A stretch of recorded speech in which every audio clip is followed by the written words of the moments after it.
चाहे कोई भी परिस्थिति आए, उस परिस्थिति में भी मुस्कुराने का और खुश रहने का सामर्थ्य आप में आ जाएगा। केवल आपको आज के इस कहानी में बताई गई विधि को ध्यान से सुनना होगा। तो चलिए रोचक कहानी की शुरुआत करते हैं। दोस्तों, हम सभी अपने जीवन में तरह तरह की परेशानियों का सामना कर रहे हैं और इन सभी परेशानियों का समाधान ढूंढने के लिए हम यहाँ वहाँ भागते रहते हैं ताकि हमें कहीं से कोई ऐसा उपाय मिल जाए जिससे हम अपनी समस्या का समाधान कर सके। हम हर किसी से यह उम्मीद लगाते हैं कि वह हमारी परेशानी में हमारा साथ देगा, किंतु ऐसा होता नहीं और हमारी उम्मीद आखिरकार टूट ही जाती है और तब हमारी जो बची कुची खुशियां हैं वह भी हमसे दूर चली जाती हैं।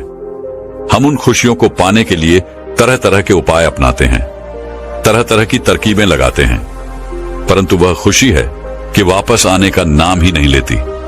बहुत समय पहले की बात है। एक नगर में एक गरीब व्यक्ति रहता था। उसके परिवार में उसकी पत्नी, उसका एक नवजात बच्चा, उसके माता और पिता रहते थे। वह बहुत ही गरीब था और उसका घर बहुत मुश्किल से चल पा रहा था। वो रोज मजदूरी करने के लिए बाहर जाता। कभी उसे दिहाड़ी पर काम मिल जाता तो कभी नहीं। वह व्यक्ति पहले से ही बहुत परेशान था और तभी एक दिन अचानक उसकी मां की तबीयत बहुत खराब हो गई और तब उस व्यक्ति को यह समझ में आया कि आखिर उसके दुखों का कारण क्या है। उसे यह अच्छी तरह से समझ में आ चुका था कि उसके पास इतने पैसे नहीं हैं कि वह अपनी मां का इलाज करवा सके। उसके मन में यह बात बैठ गई थी कि अगर खुश होना है, अगर जीवन को खुशहाली के तौर पर बिताना है तो पैसा तो चाहिए ही। और तब उसने यह तय किया कि वह जल्द ही एक ऐसा रास्ता निकालेगा जिससे वह जल्द से जल्द अमीर बन सके, जल्द से जल्द बेहद पैसा कमा सके। वह इसी सोच के साथ यहां वहां घूमता रहा। उसने तरह तरह के कामों की तलाश की, लेकिन उसे ऐसा कोई काम नहीं मिला जिससे वह जल्द से जल्द अमीर बन सके, जल्द से जल्द ज्यादा पैसा कमा सके। एक दिन निराश होकर वह जंगल के रास्ते से घर लौट रहा था, तब भी उसने देखा कि एक व्यक्ति एक महिला को लूट रहा है। वह उससे उसका सारा धन छीन रहा है। यह देखकर वह व्यक्ति वहीं पर स्तब्ध खड़ा रहा। वह युवक उस लुटेरे को देखता रह गया, किस प्रकार वह लुटेरे उस औरत से उसके स्वर्ण के आभूषण छीन रहा था।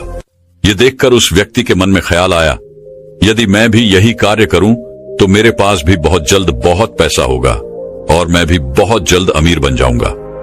ये सोचकर वह बहुत प्रसन्न हुआ और अगले दिन से ही उसने यह कार्य करना भी शुरू कर दिया। वह जंगल के रास्ते आने जाने वाले यात्रियों को लूटने लगा और ऐसा करने से देखते ही देखते उसके पास अधिक धन दौलत इकट्ठा होने लगी। उसके घर की स्थिति भी अब सुधरने लगी।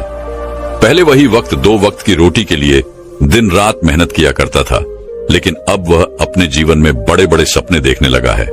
उसने अपना एक बड़ा घर बनवाया, अच्छे कपड़े पहनने लगा, अच्छा खाना पीना सब कुछ उसके पास था। ये सब देखकर वह व्यक्ति बहुत खुश था कि आखिरकार उसने अपने जीवन में वो खुशियां पा ही ली जिसकी वह चाहत रखता था। देखते ही देखते समय बीतने लगा और समय के साथ साथ उसके घर में लड़ाई झगड़े भी बनने लगे थे। उसकी मां और उसकी पत्नी के बीच में हर रोज किसी न किसी बात को लेकर बहस हो ही जाती। छोटी छोटी बातों को लेकर वे लोग आपस में लड़ने और झगड़ने लग जाते। इसी प्रकार छोटी छोटी बातें बड़े बड़े झगड़ों का कारण बन जाया करती। इसी प्रकार हम भी अपना जीवन जी रहे हैं। हम भी बहुत छोटी छोटी बातों को लेकर लड़ पड़ते हैं, झगड़ पड़ते हैं और इससे यह पता चलता है कि हम किस कदर बेहोश हैं। हम अपने जीवन को जागरूक होकर नहीं जीना चाहते। यदि हम जागरूक होकर अपना जीवन जिए तो हमें यह अच्छी तरह से पता चल जाएगा कि जीवन बहुत छोटा सा है और इसे हमें खुशी खुशी जीना चाहिए। हम अपने जीवन में खुशियां चाहते हैं और खुशियों की तलाश करते रहते हैं, लेकिन कैसे? खुद दुखी होकर, और जो व्यक्ति पहले से ही दुखी है उसे भला खुशियां क्यों मिलेंगी? और ऐसा व्यक्ति दूसरों को और दे भी कह सकता है। ठीक इसी प्रकार उस व्यक्ति के जीवन से भी खुशियां अब दूर चली गई थीं।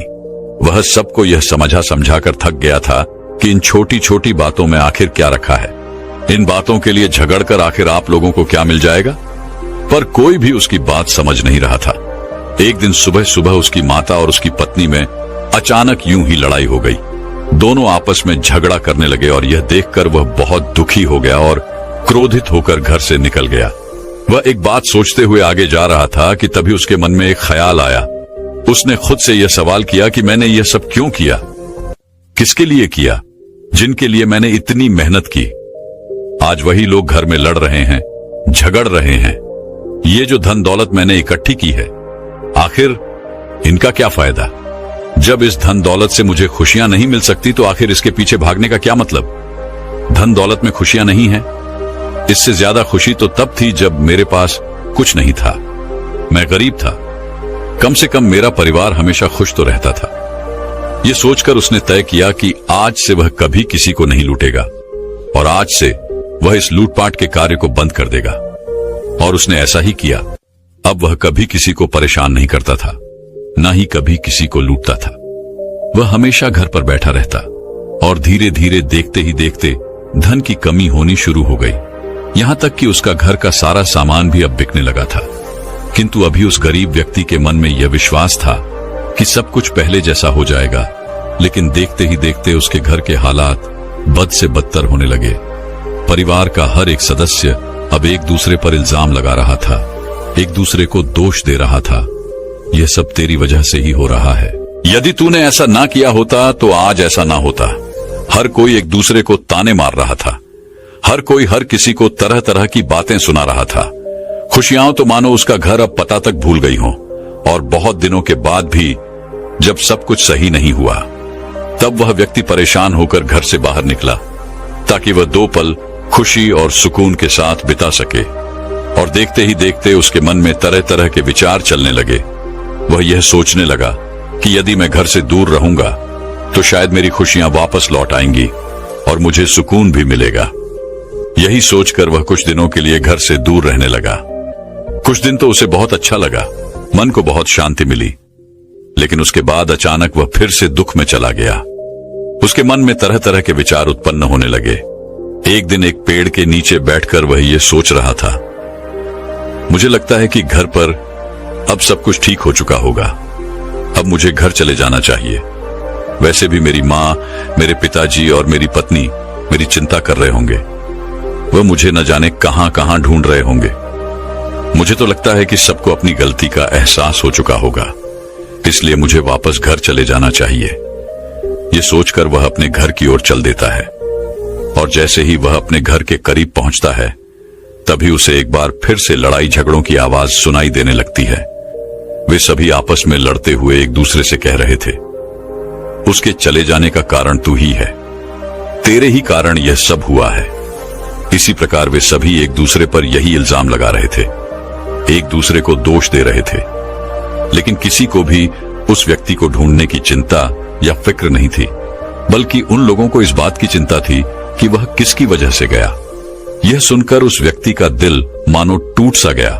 वह भीतर ही भीतर पूरी तरह से निराश हो गया। और तभी उसकी नजर अपने छोटे बच्चे पर पड़ी, जो अपने छोटे छोटे पैरों से यहां वहां भाग रहा था और खेल रहा था, मुस्कुरा रहा था। एक वही था जो वहां पर पूरी तरह से खुश था। उसे उन सब की बातों से कोई लेना देना नहीं था। वह तो बहुत छोटा सा था। अपने बच्चे को इस तरह से देखकर उसका मन पिघल गया। उसकी आंखों में आंसू आ गए। उसने सोचा कि एक बार जाकर उसे गले लगा लेता हूं। मैं इतने दिनों से उससे दूर था, कम से कम गले लगाने से मेरे मन की प्यास बुझ जाएगी।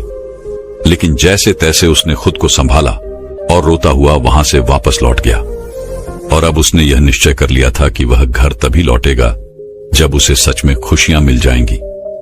वह खुशी की तलाश में यहां वहां भटकता रहा, लेकिन उसे खुशी कहीं नहीं मिली। एक दिन उसने महात्मा बुद्ध के बारे में सुना और तब उसके मन को बड़ी राहत मिली। उसने महात्मा बुद्ध के बारे में पहले भी बहुत कुछ सुन रखा था। वह जानता था कि बुद्ध सभी के प्रश्नों का उत्तर देते हैं, वह सभी की समस्याओं का समाधान करते हैं, जिस कारण उस व्यक्ति के मन में आशा की एक किरण जाग उठी। उसने तय किया कि वह महात्मा बुद्ध से अवश्य मिलेगा और उसने अगले दिन